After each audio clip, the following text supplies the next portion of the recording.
Okay, so we set up the right arena, the right enemy, and the difficulty we can keep as is, because it's the only one we have access to at the moment. But we can switch around our squad mates here. And so, I mean, technically speaking, the same team we just used would theoretically be fairly good against the Geth as well, since both Cerberus and Geth are very shields-oriented. But there you see, we now have access to Miranda, as well as Rex and Grunt. So I think we'll go double Krogan here. We'll try it out. They do have very similar skill sets, so you need to be a little bit careful if you're going to use this team here, but I'm deliberately using them early so that we can, you know, gamble a little bit, perhaps. Okay. So that stuff should all be ready to go.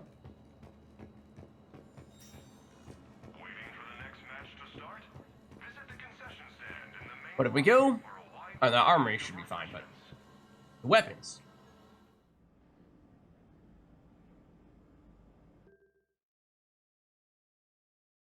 Okay, so let's look at Grunt here, who we've not seen at all, or at least not played with directly at all in Mass Effect 3. We, of course, had the mission where we were hunting down the Rachni/Ravagers with him, but Avenger and Katana, no thanks. He has access to both shotguns and assault rifles, which is a fantastic combo, but why don't we put him on, I mean, either the Typhoon, of course, would be fantastic, but chances are he's going to be doing more from close range, and also he, for reasons we will soon discuss, may be better served with the particle rifle. Basically, a weapon that fires as quickly as possible, and the particle rifle is certainly one of those. So let's modify it here and give it the extra damage.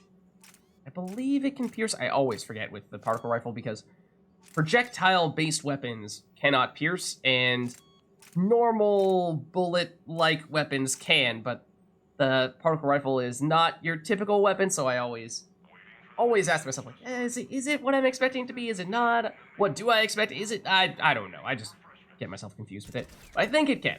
So we'll go particle rifle there.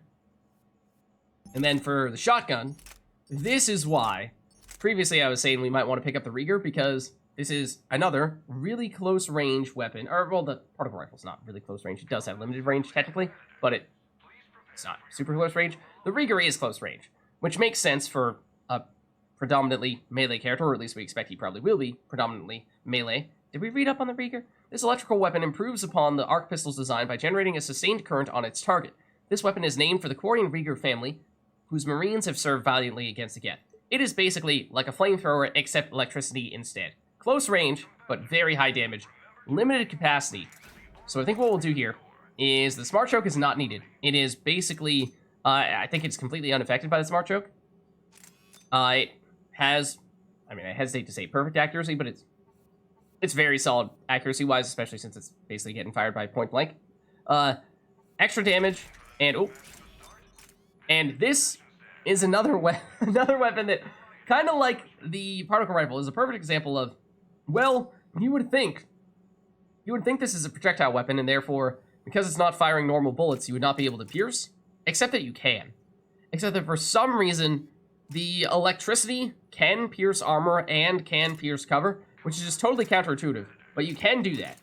So we could go that route. Alternatively, we could also throw on the shotgun Omni Blade for the extra melee damage if we are looking to have these guys prioritize melee damage, and that is technically the way to go. So, yeah, I guess we're sticking with that, and then do we go for the base damage in that case, or do we go for the piercing?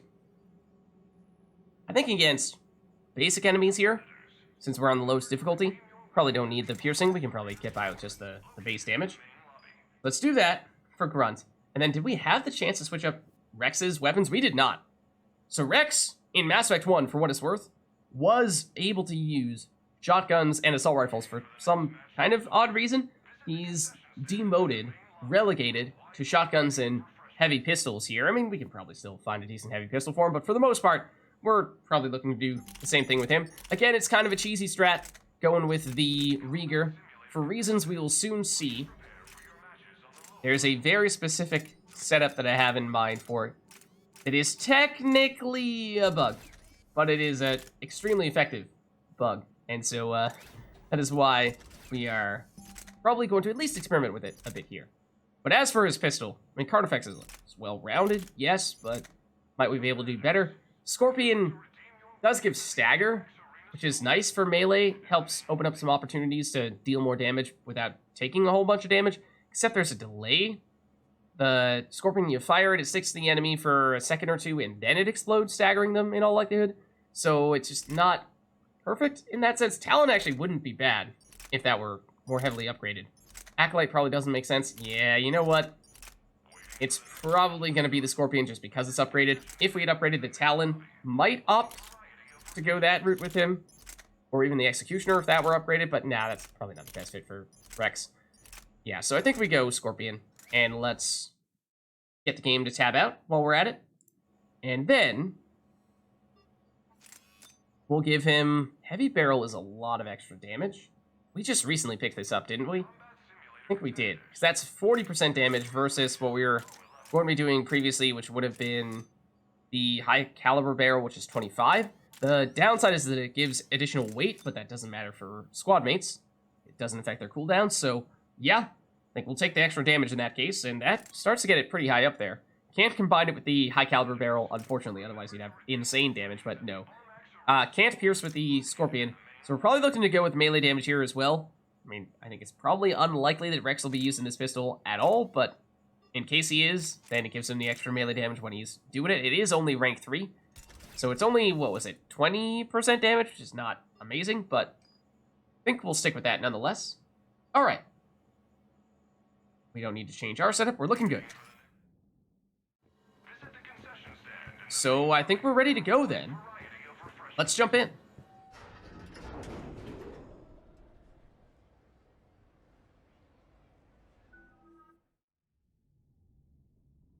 Okay, and here's the thing. Sure, we have 3 skill points that we can't spend, but Grunt has 59. Now, the odd thing with every squad mate that you unlock here in the arena is that they automatically start with 3 points spent into every power, which I'm actually not sure if you can reset these powers anywhere. So that is a little bit of a handicap, because you might, in some cases, say to yourself, well, I'm not really sure that I wanted all these points in this ability, thank you very much, but now I have no choice but to take them. But anyways, that's a bit of an aside, but just something to keep in the back of your mind as you're choosing what you do and do not want on your characters that you're unlocking here. So Grunt has Concussive Shot, which I think he had in Mass Effect 2, Incendiary Ammo, which he did have in Mass Effect 2, Fortification, which he also had in Mass Effect 2, or was it Fortification, or was it other very similarly named ability that had pretty much the same effect? It's one of those ones between Fortification and Barrier and what have you. Frag Grenade, I think, is one that he did not have, and then his passive, of course. So in terms of what we'd like to do with him, the key thing here is that I was talking earlier about how the Rieger is an extremely powerful weapon with the right setup, because there is one specific way in which it is quite bugged and deals way more damage than it's supposed to deal. And so, in the interest of showing you what that's all about, we'll go Incendiary Ammo here. That is the key, because Rieger plus Incendiary Ammo, basically, for whatever reason, just makes so the Incendiary effect becomes way, way stronger than it's supposed to become. So there's that, and then also Incendiary Ammo plus Warp also has a similar effect where the game gets confused about where the damage over time is coming from, and in doing so, it doubles down, kind of. I mean, I don't know exactly what the number is, but it makes the damage over time way higher for the ammo and for the warp and all that stuff. So for him, we are probably going to prioritize this Incendiary Ammo here. So I think what we'll do is we will invest pretty heavily in this. So let's go put rank 4. We can either go damage, or we can make it squad, and since neither Shepard nor Rex has access to any specific types of ammo, and Rex is also taking the Rieger, I think it probably does make a lot of sense to go squad ammo here. Unlike the Disruptor ammo, it doesn't cover for our weakness of having bad shields damage, which is going to be a bit of a factor against Geth, true, but it's mostly here for the other shenanigans, and the Rieger does have great damage against shields, so their weapons at least shouldn't be a problem, and Acolyte shouldn't suffer much in that regard either. Then we can go ammo capacity or headshots.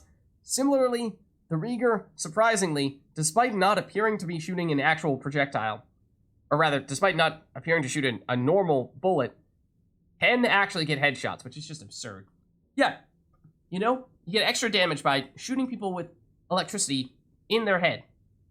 I mean, I guess, to be fair, I don't really want to get hit by bolts of electricity anywhere, but suppose if I had to choose, I would rather not get hit in the head.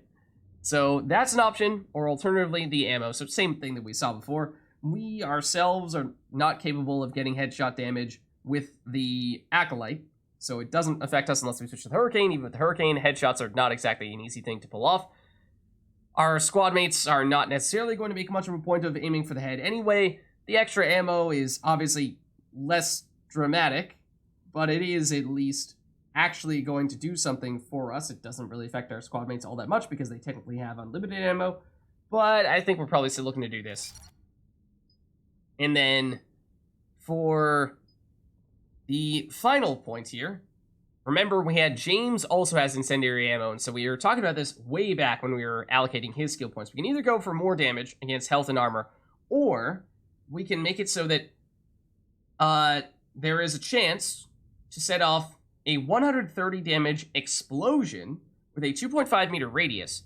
And the way that this works is that there is a flat percentage chance of this happening per shot. And so, with fast-firing weapons, like, say, the particle rifle, the Rieger, that means you're shooting so often that you are going to get more procs of this more quickly, and that makes this just insanely effective compared to, say, something like on the other end of the spectrum, if you're using a sniper rifle, where you shoot once, you have to go through a long reload animation, line up your shot again, and it's going to be a while until you get that second shot off, and, you know, you might not get the proc for the explosive burst the first time, you might not even get it the second time. You're just going to be waiting a long time for it to pay off for you, and so the explosive burst per second is significantly less. So yeah, rapid fire weapons definitely translate to way more damage on this end. Grunt is using a couple of very rapid fire weapons. So yes, definitely doing that. And 50% effectiveness for both Rex and us means that it's not going to happen quite as often. When it does, it's not going to be quite as effective. But still, at least for Rex, with him also having the Rieger, should translate to a lot of damage. So that's good. That, I think, is going to be key for Grunt. So, good thing we got that. Oh, also one other thing worth mentioning. I think we mentioned this for Rex when we first encountered him, or when he first joined the party in Mass Effect 3. All these squad mates that we acquire in the Citadel DLC, for whatever reason, have one fewer skill point than all the other squad mates, and that actually is significant. That means that there is one fewer points that you can allocate, one fewer rank you can get on your powers. Just it is not insignificant. That 1 point, it does make a difference in all likelihood, depending on how you're building your character. But so then outside of that, for Grunts, why don't we go? Let's go passive, because for this we're getting health and shields and weapons damage, and you may notice that Grunt already has 1,600 health and 1,200 shields. So not so surprisingly, he is naturally quite tanky. Then we can go for additional durability. 40% or more weapons damage, and I mean, we were just saying that perhaps weapons damage would be pretty significant for Grunts, so I think we probably do go this route, and we take our chances on the survivability. We say that, he might already have more than enough right there. Power damage or shield recharge. The powers, I think that actually does affect how strong I'm not sure if it affects specifically the explosive burst component, but it does affect the 18.2% additional health and armor damage. It does affect that. I mean, it's not going to be a huge difference maker, but it is something. So, I mean, that is potentially reason to take that. But then again, the shield recharge, this is a really strong defensive buff here. So if we were trying to still sneak in a little bit here and there to buff them up, then that would not be a terrible option. But I mean, in the name of maximizing the damage, let's go there. Then lastly, we can go for a squad bonus to health and shields. Solid, although this one, or at least the squad bonuses, from what I've read, tend to be quite buggy, and this, I think, might even be the same exact bonus that James has for his rank 6 passive top option, and this one in particular is one that I heard is particularly buggy for James. I don't know if it's exactly the same for Grunt, in which case it might not be a good idea to do it, because the case for James is that oftentimes it just doesn't trigger at all, and so it's 6 skill points put completely to waste. That doesn't sound like a great idea. So if we do go this route, we get additional 40% health and shields, and we get 30% melee damage as well. And that's why I was starting to say that Grunt and Rex might both be solid options for close range melee stuff. So I think we go that route. And then outside of that, remember that because Grunt does not have quite as many points as people would normally have, that means we're not going to be able to go quite as far with these remaining abilities now that we've gone all the way in on Incendiary Ammo and on his passive. So for Concussive Shot, if we were to go all the way up to rank 6, we could go for Amplification, which is what we just saw a little while back with Ashley. It is, at least theoretically, a very cool idea, empowering your Concussive Shot with the effects of your ammo power, but I'm just not sure we're going to be able to invest enough points in making that work. If we were able to spend fewer points, reduce the number of points in some other abilities, then perhaps this might become possible, but I'm not sure if there's a way to do that, so I'm not sure if we really can. So for rank 4 at least, we either have Radius or Force and Damage. I think by default it does not have a Radius. It's just a single target skill. But obviously damage is damage. So in this case, I'm thinking we probably just go for the damage, and this might even be the only upgrade that we do for Concussive Shot. Fortification.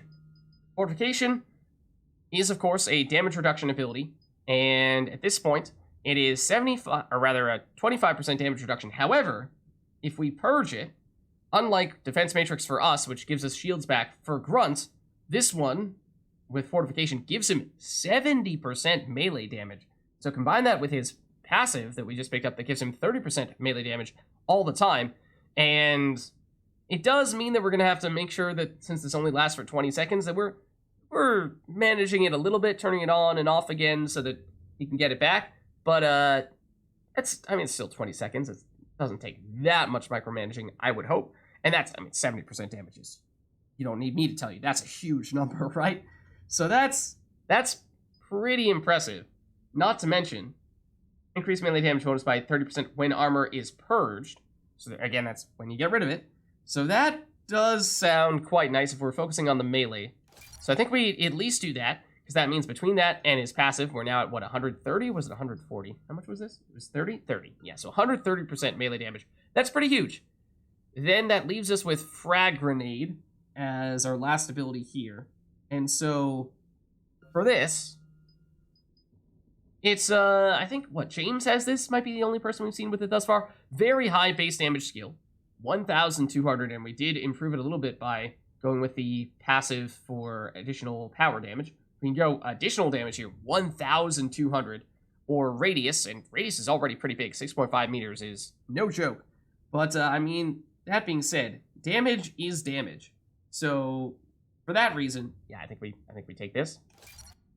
Hard to say no to that. Then we can increase the maximum grenades, which it does in some ways translate to damage. More grenades means more times to throw out this 100 or 1,200 damage. Or bleed damage, increase damage to organics by 40% over 10 seconds. Now, for Frag Grenade in multiplayer, usually this would be the pick that people take. However, that is, I think, in large part because it is stronger in multiplayer than it is in single player. I think the numbers might be 50% increased damage over 5 seconds, so it deals more damage, and it deals that damage more quickly in multiplayer than it does in single player. It's half the speed and 20% less damage.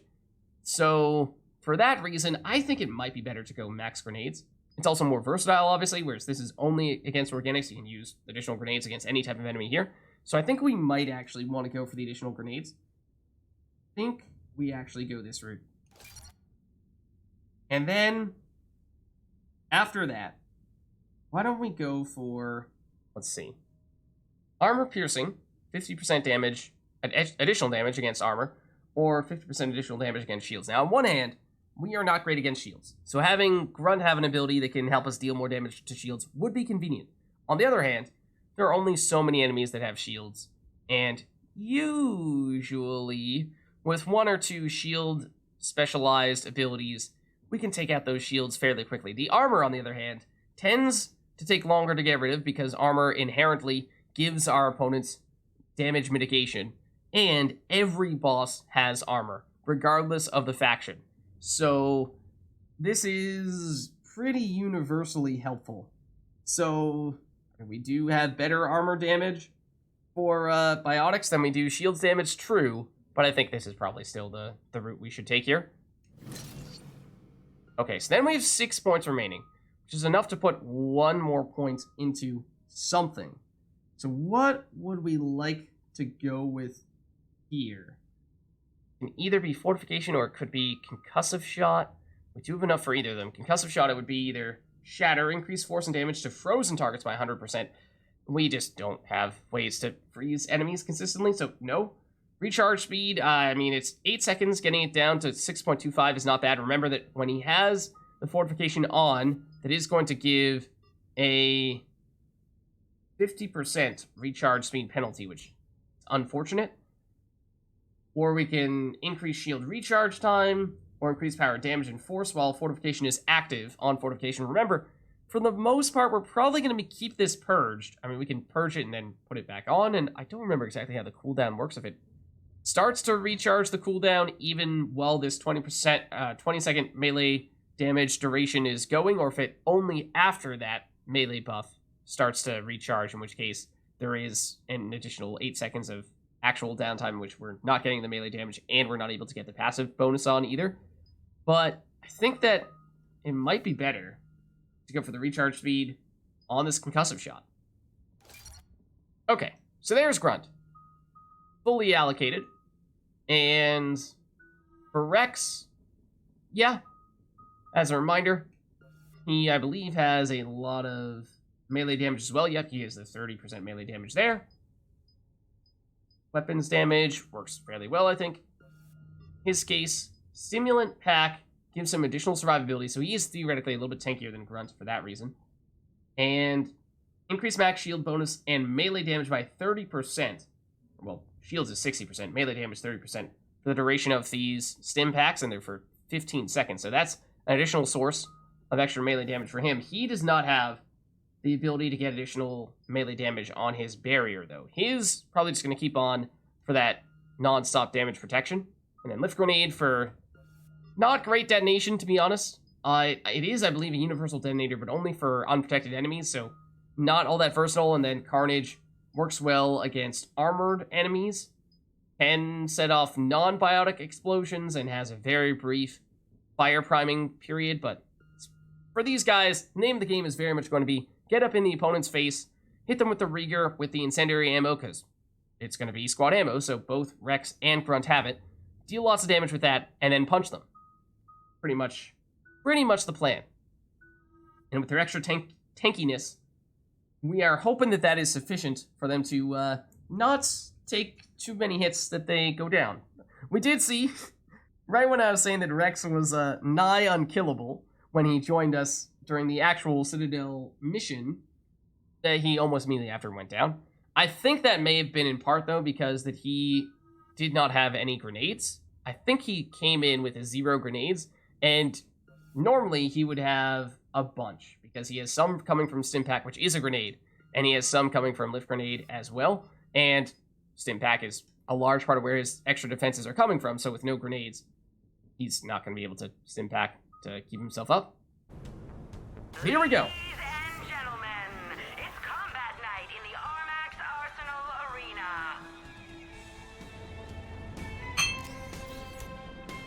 Alright, let's make sure that we put on the Incendiary Ammo on the right guns. They are.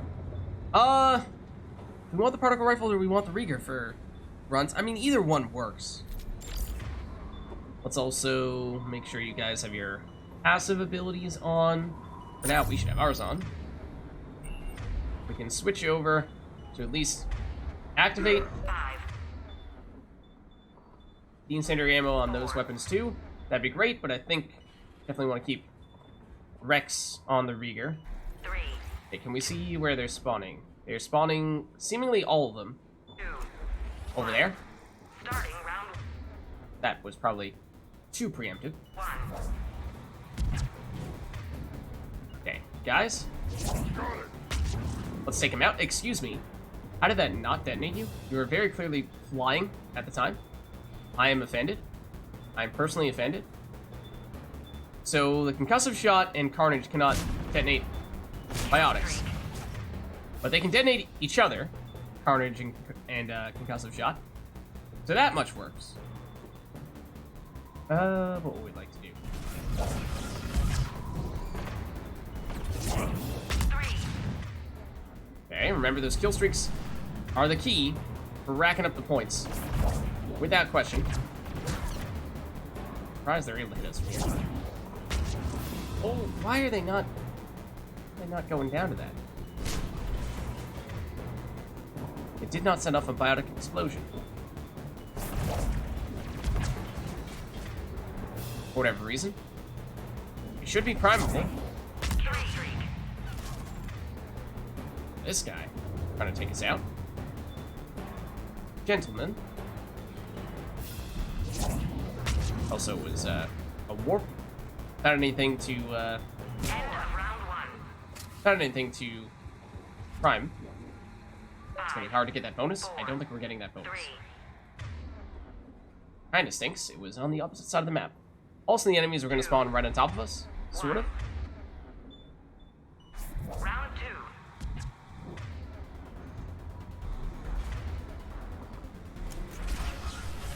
Hold on. Once again. I mean, the rocket troopers have shields, so they can't be primed until those shields go down. But I'm still a little surprised. The normal troopers, I mean, they're supposed to be primed by this. They have not actually been getting detonated, which is not cool. Kill streak. There we go. 3. Target him. 5. Any others spawning elsewhere? 6. That's gonna hit us. Ow. 7. Take him out, guys! Blow him up! How did that not take him out? Take him out! 8. 9. End of round 2. Maximum. There we kill go. streak. Maximum kill streak as well. 10. You love to see it.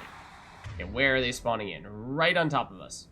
Don't love to see that. 4. 3. I mean, they're fine over there. In fact, you guys should probably stay there. Oh, with your melee being the thing that you're looking to do. And this is the final round. Look at that. Okay, everyone immediately getting sucked up into the singularity. Which means we have a kill streak. Which means we don't have great priming with this group. But in Carnage, theoretically, and then concussive shot. That was not the world's best singularity. And by that I mean it was probably the world's worst singularity. 4. 5. Explode! There actually are some enemies in the combat arena here that only show up in this arena and in multiplayer. The Geth Bomber is one of those enemies that, well, it does as the name might suggest.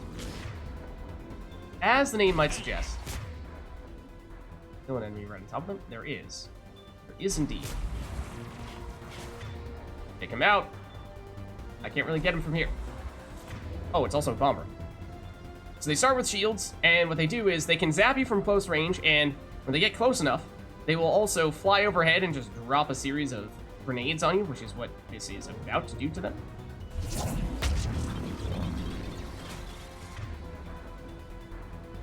Kill streak. Oh, yeah, we did not extend that kill streak, though. We didn't sustain it. Match is over. Yes, it could have been better.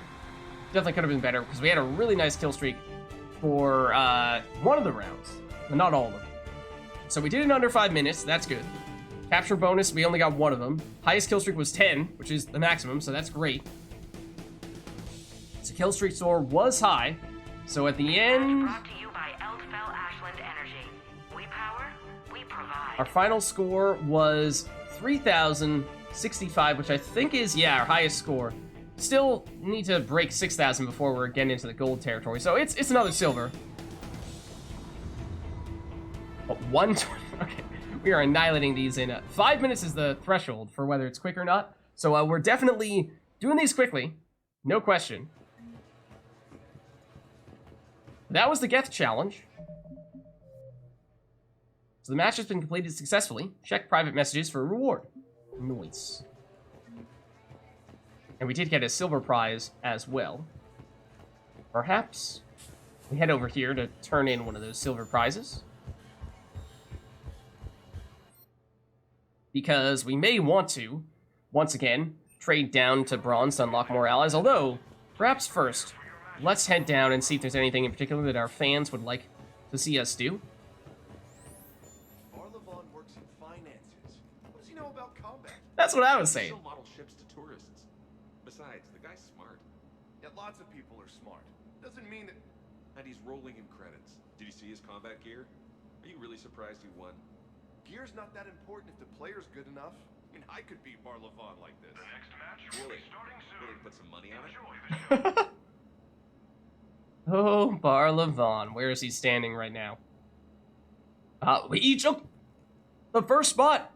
He overtook Arya. Our score went up a little bit. Our high score, at least. So we are past Matriarch Athena, but no, the others they're gaining. Okay. So let's read our email here. I made this for you. From Randy Nowen. Attached are some files from what I call Project Shepard. I did a screen capture of your match in the simulator and made a 3-to-1 ratio bust of your head in cheddar cheese? As my video journal shows in the time-lapse section, it took a while, but it was worth it. I'm happy with everything except the chin, where you can see it sagged a little, and I had to reinforce it with struts. Let me know what you think. Oh dear. Match will be starting soon. Good luck to the competitors. Then reply from the Citadel University Engineering Club Commander. That was cosmic. There's nothing like seeing you on a wall screen with people throwing corn chips and booing every time a Geth makes a hit. The Geth did not make many hits, to be fair. As mentioned, our engineering club went to town trying to make a mod for you. Enjoy. Dave Chanel, Anti-President, Citadel University Engineering Club. P.S. Since everybody always asks, Anti-President, I was wondering. It's just a title that indicates we're not terribly serious about around here. Come to think of it, maybe you should test that mod before trusting your life to it. Oh, lovely. Okay, then we have, this one is on to you. Blasto fan 17485. Commander Shepard, this one has noticed your rise on the leaderboards. It is certain you did not beat this one's score through legitimate play. No human has done so without illicit performance enhancements. This one knows how you have avoided detection. Your metagel contains blood oxygenators to combat fatigue. This one thinks if you entered a match without metagel, you would get a metaphorical foot covering lodged in your posterior. This one dares you to enter the simulator with such a restriction. Otherwise, it will tell its acquaintances you are a consumable flightless bird. The one and only Blasto fan. Once again, it is a Hanard fan? Maybe not a fan of us, as much as a fan of Blasto here. They say we're cheating. They think that our metagels that we did use in the first encounter, I think, once or twice, but not in that second one, they think that, that we're somehow getting additional boosts from that. So one of the challenges, one of the additional criteria you can do is you can make it so the metagels are not available to you, and it gives you a bonus, I think, 10% to your score. So it sounds like that's what they want to see. Then be a part of the EC team from Doska Teller. Commander Shepard, on behalf of Elkos Combine, I'd like to congratulate you on your recent victories in the Citadel's Combat Simulator arena. We could not help but notice two rarities. First, the excellent quality of your performance, and second, that you have not yet settled on a corporate sponsor. Elkos Combine delivers the dynamic resources that the enterprising athlete needs, producing a competitive, one-time liquid asset stipend to ensure you can afford the top gear. If this return on investment means your satisfaction, we have an exciting scenario planned for your LCOS debut. Select the spin zone layout versus elite enemies and choose the deal with the high-powered win we know you can deliver. Sincerely, Daska Teller, Earth Clan Talent Liaison, LCOS Combine, Citadel Sports Division. Okay. So, LCOS Combine wants to sponsor us. That is, of course, yes, a manufacturer of various weapons and armor as well, I think. And we had many pieces of gear from them in Mass Effect 1. Technically, I think they were one of the not as effective manufacturers, one of the not so great ones, but we'll take the sponsor. We'll take the sponsor. So they want for us to do Spin Zone, which is an arena that I don't think we've unlocked yet, and Elite Enemies, which is also something that we've not yet unlocked. So that does mean that is some stuff that we will need to unlock for us to complete these new quests.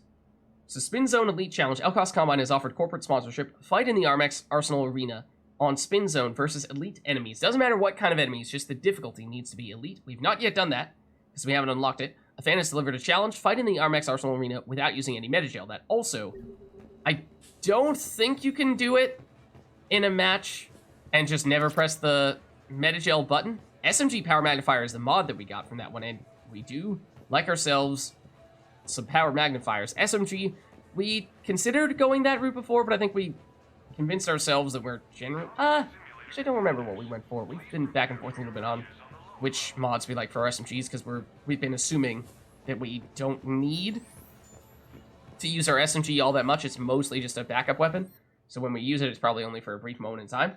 So let's see, if we redeem stuff, yeah, this is what I think you do truly need to unlock the no metagel here in order for that to work. So that's definitely an option. That would mean we can immediately finish that one. However, we also have, let's see. Yeah, Elite Challenge is also a silver reward, so we only have one silver prize right now that we can redeem. So we can't do both of those, especially because also, on the bronze side of things, we have, I think Spin Zone is a map that we've not yet unlocked. Yeah. So that means we need really 3 rewards. 2 bronzes, or rather 2 silvers and 1 bronze, in order to get all the stuff unlocked that we need for those quests. You can, to the extent possible, mix and match and do multiple quests simultaneously, just given how we can only afford one of those things right now. That perhaps won't be the case, and no metagel, we can make that happen immediately. We would need to go for both the Elite Challenge and still get another either bronze or silver reward in order to also add on the Spin Zone in order to finish that one. So I think that means we're going to go for the no metagel and probably just the no metagel one for this. So again, it makes things more difficult because you can't use metagel, but it gives you additional points on your final score. And in this case, is something that people want to see for us to get a quest done. So this time round, that means we don't need a specific enemy or arena. I definitely did prefer the location we were just on, Blastoid. Just felt like there was much better cover.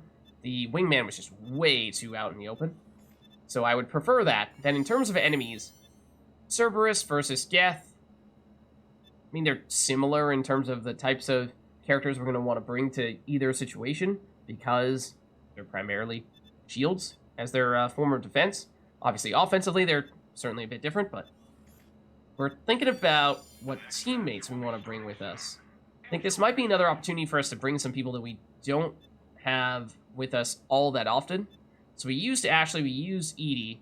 Obviously, Garrus and Liara have been very common teammates of ours. I'm thinking James might be next on the list. And maybe James and Javik, although that's not a very good team against shields. Those are 2 people who are definitely best against armors, and in Javik's case, more so, either the same amount or perhaps even more so for barriers. But neither the Geth nor Cerberus, at least on the Foot Soldier difficulty, are going to have any enemies that have barriers, and a lot with shields. So I don't love that. I don't love that. The next match will be starting soon. Can we still make that work? Maybe we still just give that a shot. It's gonna be a little tricky.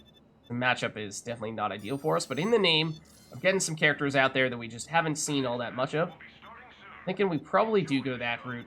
And do we have a preference between Geth and Cerberus? Well, tell you what, James does have, much like we saw with the Krogan pals, he does have the squad incendiary ammo, and both of them has access to assault rifles, and James can go shotgun, so James can go Rieger plus particle rifle, and Javik can just go particle rifle, and we can do at least largely the same approach that we did last time, though neither of these two are quite as tanky as the Krogan. James is probably fairly close, but... So, I think we just go for this. It'll be fairly similar to the one we just did, just with different team. But I think we stick with that.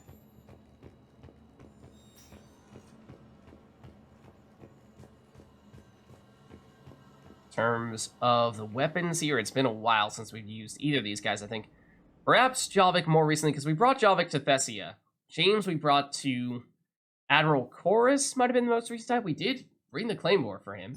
But I'm thinking, once again, at least in this case, when we very much need some additional shields damage, it probably does make sense to put the Rieger on him, because this is not a very shields damage-oriented team. We'll probably, instead of going for the melee damage with the Omniblade that we did on the Krogan, yes, James can have additional melee damage.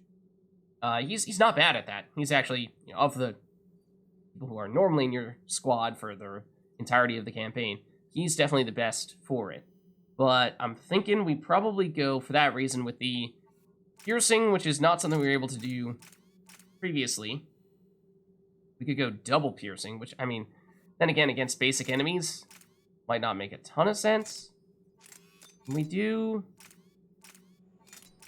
this with this? I mean, it does still pierce a little bit of cover, which may be relevant at times, otherwise... Oh, no, the spare clip actually is very relevant for the Rieger, because it has very limited capacity, even if the bar would suggest otherwise. It's not very highly upgraded for what it's worth, but that might be worth throwing a additional few credits in just to make it a little bit stronger, but I don't know how much we're going to be using it.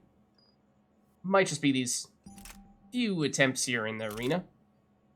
But then, not the Typhoon. I think we will go for the particle rifle here. The Aegis is really good against synthetics and shields in general, so if it weren't for the incendiary ammo, this would be a pretty solid option. You could probably still make a strong case for it, but we really not use the particle rifle on James? That is concerning, seeing as how that is the primary setup we were looking for with James from the beginning, was to give him incendiary ammo, put the particle rifle on, and he was going to be the one to do all that explosive fire ammo as quickly as possible shenanigans. And yet, it seems as though Grunt and Rex beat him to the punch. So we could also go particle rifle on Javik, or we could go Typhoon. We might actually want to go particle rifle, since again, James does have the squad ammo version of the incendiary ammo, and then probably stick with Scorpion. I don't know if we need the magazine capacity when instead we can go damage.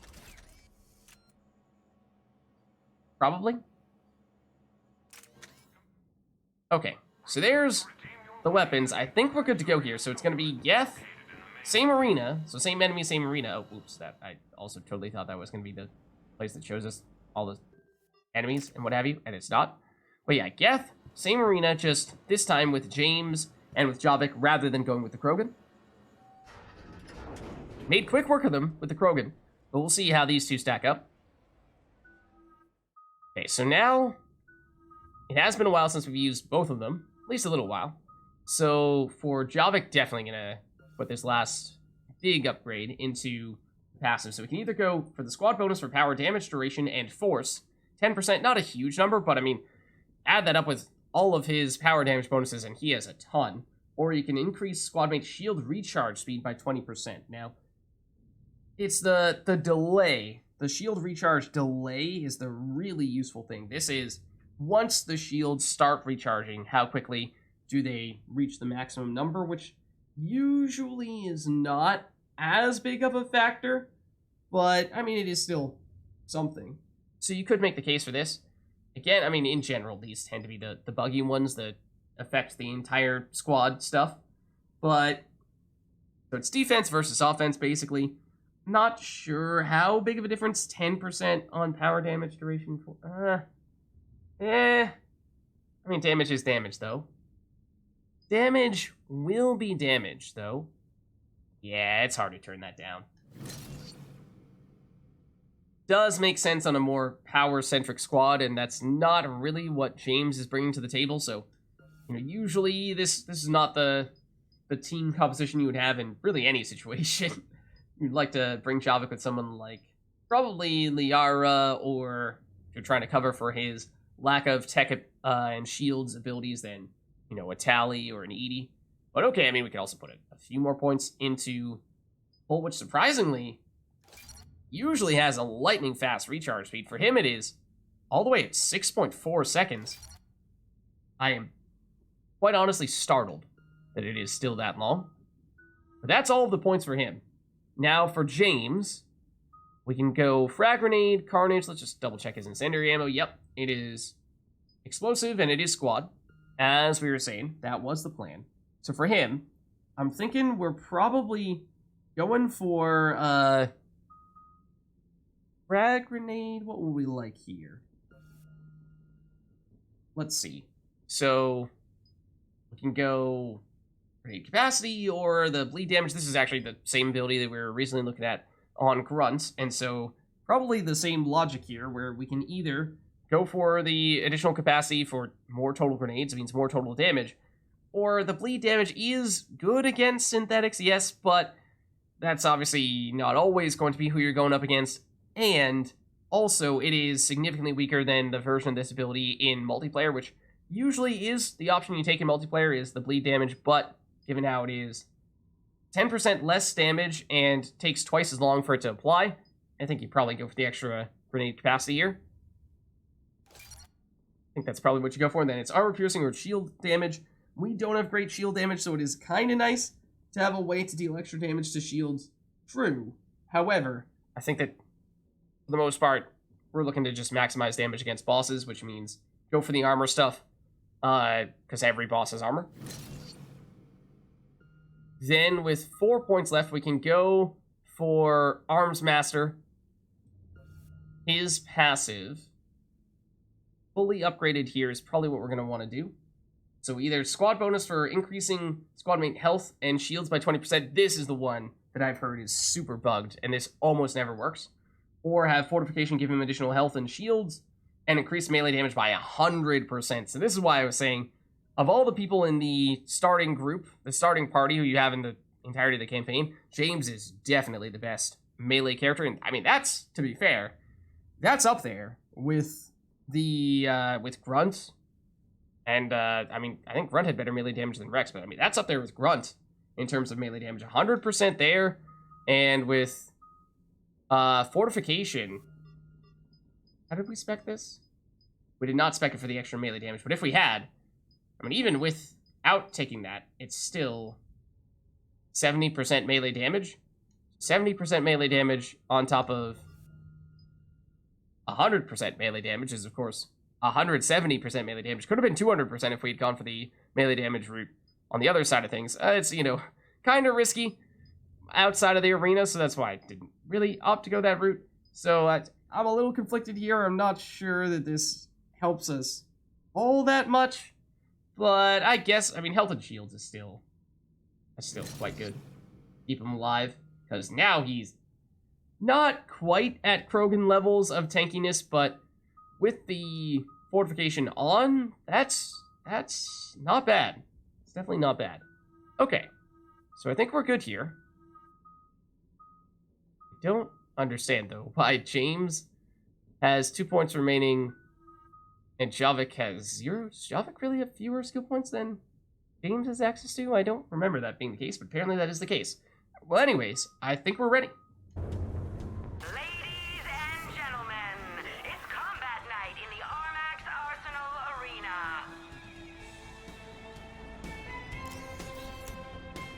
Alright. Let's make sure. Incendiary ammo is on. On all the weapons. Technically, we would like it on the Acolyte, but let's also make sure that people are on the weapon we would prefer for them to be on. Where are they? Are spawning right on top of us. Like, I mean, right freaking on top of us. 2, 1. Round 1. To the point where I was tempted to proactively launch even a Kill warp. streak. That was a fast kill streak. 3. What if we Yeah. hit ya 4. and hit you again? Oh, don't do that, please. 5. Who is this who's apparently somewhat close to us? Oh, they're spawning in. Don't dodge me, bro. 6. End of round 1. Okay, got the, I think, 4. maximum bonus there. 2. Oh, and good thing that we moved as well, because they were going to spawn right on top of where we just were. There's still going to be one kind of close to us, but singularity here. Round 2. Oh no, that's up there. Okay, I thought they were spawning right there.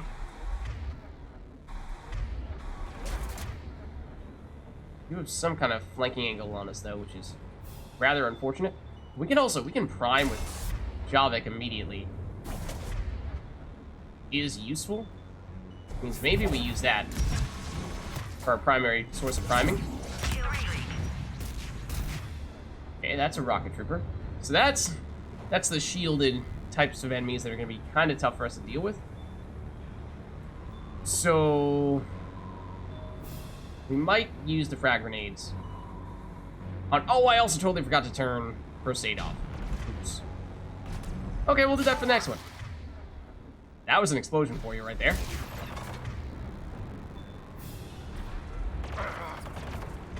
Could you please use this? Thank you. Oh, there's still one over there. That's not good. 8. Kill a trooper. Can we... So we just don't have a great combo for detonating anything other than... I mean, Biotics certainly works, but James is just kind of the odd man out here where we can't really put Carnage to much use. Frag Grenade, I think, detonates everything but Biotics, so again, it's just kind of an awkward fit. We can Dark Channel, and then we can warp. 9. Last enemy. Round 2 is a maximum kill streak. Oh, and we just barely got the maximum kill streak. 5. Okay, where are they spawning? Are they spawning directly on top of us again? Not quite, but kind of. Over on that side there. 3, 2, 1. Final round. We probably should still do a proactive singularity. Okay, so now we go Javik, a Dark Channel, and then we go, honestly, even the Throw. It's technically capable of detonating Kill twice, streak. which is better than the Warp. Can't actually prime you when you're shielded. 3. But we can still deal a lot of damage. 4.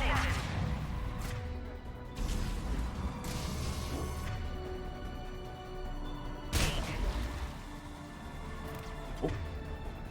Still more from here. 9. Bomber. Maximum kill streak. There we go. Who's left? No one is left? They didn't even have time to tell us that that was the last enemy or anything like that. That was quite quick. Kill streak 10, we got it twice. I don't know if that... Does it count separately, like the number of times we got the 10 kill streak? Maybe. This match brought to you by Eldfell Ashland Energy. So I think that was our highest score. We provide. Yeah, it was. Still, I think we're going to need to get additional modifiers going here if we're going to break into the thresholds we need to get to gold. But it was our high score. It was our high score. And still not bad. Admittedly, I did forget to turn off the Metagel, so we would have ideally done that, because we obviously didn't use any there. But I guess we can test it out. I don't think it updated the Metagel challenge, no. You need to deactivate Metagel. It's not enough to just say, I'm not going to press the Metagel button.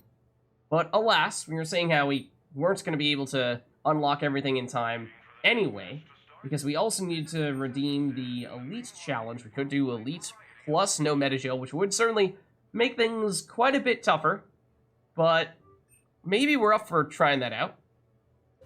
And then we do still need one more... Oh yeah, we do need the map unlocked, which is a bronze, and we don't have the stuffs to do that yet. So maybe we just hop in for a quick match here, actually turn off the Metagel this time. Yeah, well, you have to remember that... Are you gonna do this or not? Because I could just take your money now. Yeah, let's do this. The guy who said he was going to be better than Barla Vaughn. Good luck, buddy. Good luck.